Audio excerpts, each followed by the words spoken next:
Daniel. Who am I talking to? How much reading do you do? How much of the reading did you get done? I just looked for stuff that sort of supported feminists, which is what I wanted to do. Okay. So, Okay, you can't just write about feminism then, because that won't work. So you've just kind of familiarised yourself with some stuff. yeah. So you didn't read any of the readings that were set for the two things that are on Moodle? No? Over some of the QC ones, but not all of it. Okay. And what about you, Sue? Yeah, I did go through this, definitely. I have a question though. Is it alright, maybe at some point, could we go through this assessment in a bit more depth? Like, That's exactly what we're doing today. Yeah, but like, as in the I don't know how to put this. I mean, you were supposed to make a statement about the kite runner and defend it, right? But what are the boundaries for the statement we can make? Like, you know, are there boundaries? No. Oh, okay. So we could Like, say I mean, the Because kite remember, runner was anything about that you pedophiles. say, you're Yeah. proving. Okay. Because you're going to be defending it. Mm. So if it's defendable. I just need an idea. That's my Okay, well thing. hopefully you'll have something by the end of this lesson. Yeah, Because okay. that's my plan. We're going to go through the criteria, we're going to go through the task sheet, we're going to look Yeah. at, you need 5 references, a minimum of 5. Like Daisy the Included. slaggy cow, you proved that in a child's book. That's right. Cows Because that was my reading of it. Because I was reading it not from an author view, I was reading it from a reader view. So I'm a very strong female background of a family of lesbians. I'm a lesbian, we're all lesbians. I have lesbian children, even my sons were all lesbians. And so that was my view of, you do know that that's fiction, right? Excellent. Okay, so anyway, I've printed these things out for you, which is literally a summary of, take these down, pass them around. I thought that was a single sheet. Pass them down. Oh, I got a few spaces. Oh, this stapled in the left hand.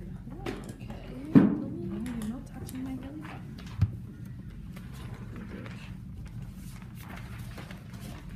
Miss, I'm not loving this whole left-hand corner thing. And the flip over it's But I'm just thrilled I've got them, they've got stapling, and that's just like progress for the sort of day I've had today with technology. What sort of day you've had today, Miss? Well, that broke, so that's kind of some things that really all good things. All right, so the literary theory worksheet. Did you take one for your friends, your absent friends? Yeah, have you got one? Okay, so given that our readings were around the reader and the author, if we have a look at this gives you literally a really brief introduction to the critical theories. This whole part here is like a retelling of Snow White and the Seven Dwarfs. And then it shows you that using Snow White and the Seven Dwarfs and aspects of it fitted into these types of theories, which is, you know, similar to what I did last week, the week before.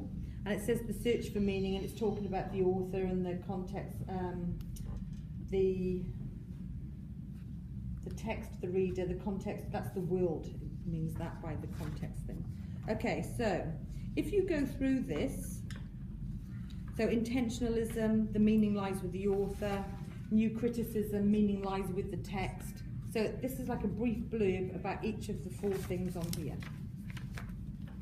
So, which is, you know, that massive document that I printed off and gave you? This summarises that, like really, really briefly. So, I think you should actually read this one. Yeah. Because this is like a summary. All the other readings that I give you, you could probably scan them. I printed off an introduction to literature, criticism and theory. This is it here. And that's back to back. and that's why it wouldn't load on Moodle. So it's huge. So I'm not sure how we're going to get around that one. Okay, so anyway, for now you've got a brief summary of all of those things that are on here. Okay, and like I said, I've put notes together that covers each of the reading in the one that I've given you, this one here. So so if we wanted to discuss that afterwards, we would. I didn't want to get too caught up on that because I want us to really focus on the essay and going forward with that and looking at the criteria and what you need to do for it. So if everybody's okay so far, I feel like I'm jumping around a little bit. Are you finding that difficult? It's alright. Are you alright? Everybody okay so far? Okay, so I didn't ask the rest of you about your reading. Did you guys do any reading? In this one, Anything? Did you read anything? I read the author-centered view, and I highlighted 7 things. Oh, good girl. And what did you think? Yeah, it's very like godlike, and like their word is like law. Yeah. That's Okay. what I found. Good girl. So, and actually, like I said, the author is where it all begins, Yeah. and all the great big fights spring out of that. So that's a really good one. Okay, what about you, Karis? What did you do?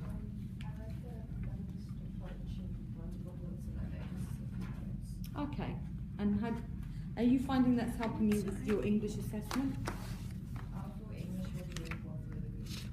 Oh, yeah. So it's not helping at all. Oh, okay. Oh, that's good. Good attitude. I'd be like, damn this. Great. Cuckoo's nest. Woo. I'm doing that too. Are you? Yeah, we're in the same class. All right. Although, you know, it's a lot of stuff in Cuckoo's Nest. Okay, so should we just look at the assessment? Yes. Let's get into it.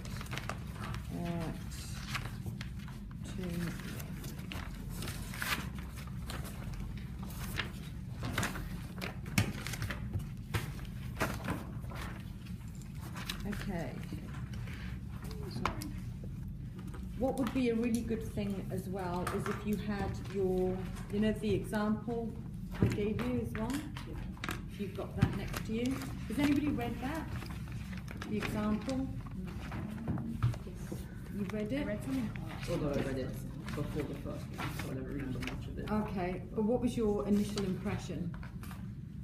My initial impression was this is a film and talks about film like techniques and stuff more than it does novels. But like, yeah, so it's focused more on the defense than the normal one, is it? Because the defense was significantly longer than the actual initial essay. So Yes. do we focus more on defending than we do?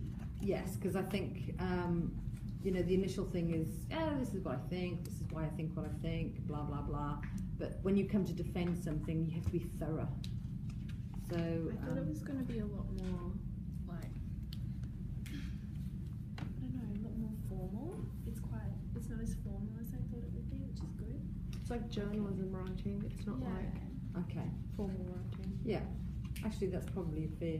I thought all this sort of stuff would be like very wordy. Although it is actually, and it's quite, the writing is quite sophisticated, but it's accessible. Yeah, but it's not like hard to read and you know it's Yeah, it's reachable. Yeah. Actually, because everybody sitting in this room is academically quite capable of being very successful at this. Right. Okay, let's look at the assessment. Written reading, written defence. So we're looking at 2 things. Okay, the written review of the reading, and then you've got the analysis, which is your defence. And the purpose, to demonstrate your understanding of reading approaches and their theoretical underpinnings. Okay, so for example, who's Tiana? Mhm. You were saying about the author Mm-hmm. and how they're godlike. Yeah. Okay, so in that reading is a quote from one of the theorists. Okay, Yeah. so you would put a little asterisk or something while you're reading. You put a little asterisk there because, and maybe a little note that says, quote to do with authorship or Yeah. something like that. Mhm. And then while you're doing your essay, Mhm. that'll be one that you'll pull out, because we need a minimum of 5 of those. Okay. To demonstrate that you can interpret and analyse literary texts and apply, evaluate literary theories. Okay, so your audience are readers of a literary magazine, and bearing in mind, you said about the type of tone and style of the writing, if the audience are readers of a literary magazine, that would make sense. Yeah. Okay, 1,000 to 1,500 words. Don't worry about the conferencing session because you'll have as many as you want. Context, you've been asked to write an article in response to a novel. So you're writing an article. Okay, and it's in response to Kite Runner. However, in the letters to the editor section, you have been criticised for making a particular and justified reading. You have then responded by writing a defence of your reading in reply. So I think we need to look at the first part of the task first, and then look at the second. Because once you've nailed the first part, the second part will be much easier to tackle. So we're just going to eat this elephant one bite at a time. Okay, so there's 2 pieces of that. There's 2 pieces. Okay. But it's all one assignment. Yeah, it's all one assignment. Is it all in the word limit, or Yeah, longer? altogether, 1,500 words. Alright. So in order to defend your reading, you must analyse and evaluate, you are to apply a theoretical approach to produce a reader-centred or author-centred reading of your novel. So on your task sheet, underline reader-centred and author-centred.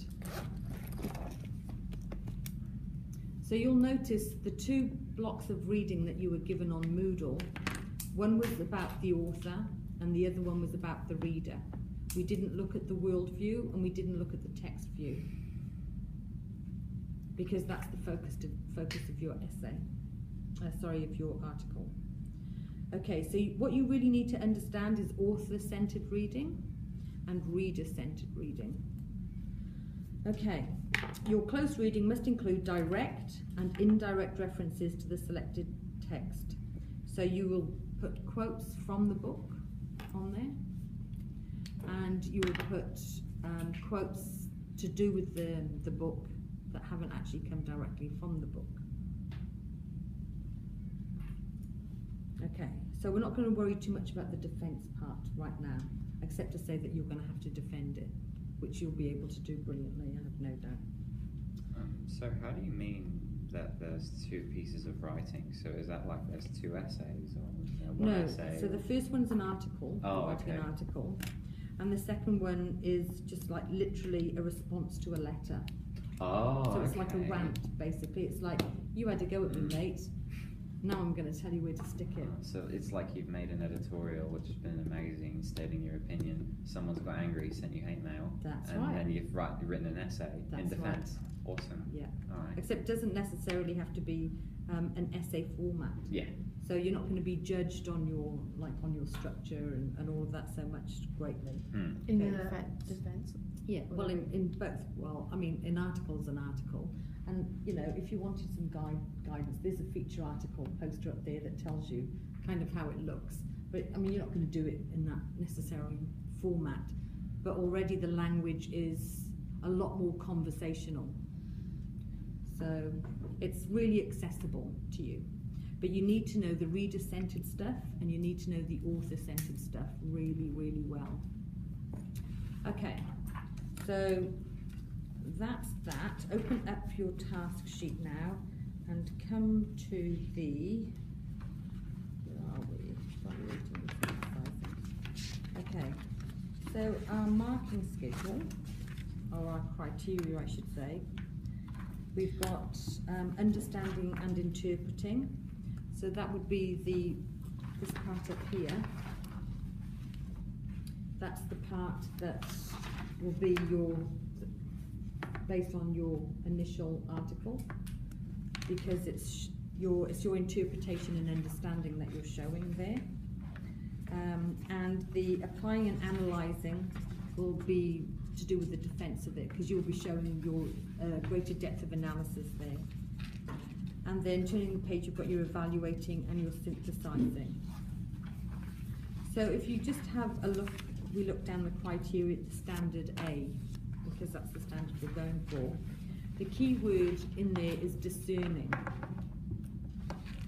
Okay, and just like with your English assessments and the marking criteria there, to get a C, you need to meet the task and you need to do it fairly well. You might hit and miss a few bits, but overall you meet the task and you get it all accurate. To get a B, you've done C, which is meet the task, but you've got lots of evidence in there. There's probably a lot of quotes, there's probably a lot of references. It's really thorough and complete. That's what gets you a B. To get an A, you have to have shown a deeper, thorough understanding of the reading. So, and that shows insight and discernment. So, for example, the book The Kite Runner is a story about a boy who finds redemption. But in actual fact, it's about the condition of war-torn Afghanistan and the culture and the way it's been affected during a certain era of time.